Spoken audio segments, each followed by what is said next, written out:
Akineana riboti mbunge-ini ya Nyeri ĩgiĩ mendekithia ma ũrĩa igoti rĩbatiĩ nĩ kũrogotwo rĩa mwaka wa kĩmbeca wa 2019 na 2020, mũikarĩri gĩtĩ wa kamiti ĩgiĩ kigina Anastasio Kabaire nĩ aroririe MCAs kũhetũkia mendekithia maya, ona gutuika riboti ĩno nĩ ĩragucĩrĩirie mawoni matiganĩte.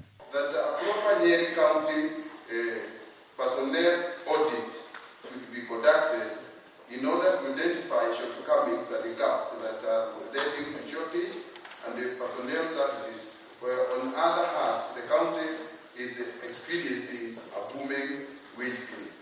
When the time was due for the whole house to come and make the amendments before the chair brings the bill on the table, I think it is well. I support the motion. Ona gũkĩrĩ ũguo muthia aingĩ a MCAs mbunge-inĩ ĩno nĩ maretĩkanĩirie na mendekithia macio. An important bill for our county. Mr. Speaker, this is a procedure that we go through every year. Mr. Speaker, the issue of revenue correction, because there is no way we can run this county without revenue correction. Hamwe na arĩa makũgunĩka na kuguithĩrio magoti nĩ endia mũgũka arĩa mararĩhagĩra gatagatĩ ga ciringi 10,000 na 224 na rĩu marĩrĩhaga ciringi gatagatĩ ka 3,600 na ciringi 10,000 harĩ o mwaka.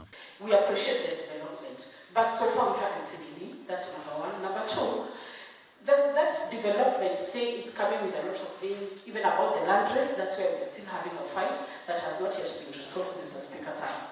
I therefore strongly oppose the second reading of this bill until we agree on exactly how our people are going to pay this revenue. Thogora wa kwegemia ngari mĩkĩra-inĩ ya barabara ndũnacenjio kũringana na mendekithia marĩa maheanĩtwo. Nao endia a nyĩmbo na thinema maranyihĩrio marĩhi ma inegene kuma ciringi 5,000 nginyagia ciringi 1,000 harĩ mweri. Handũ-inĩ ha Kameme TV, mohoro gĩtaũrĩtwo rĩakwa nĩ Kimani.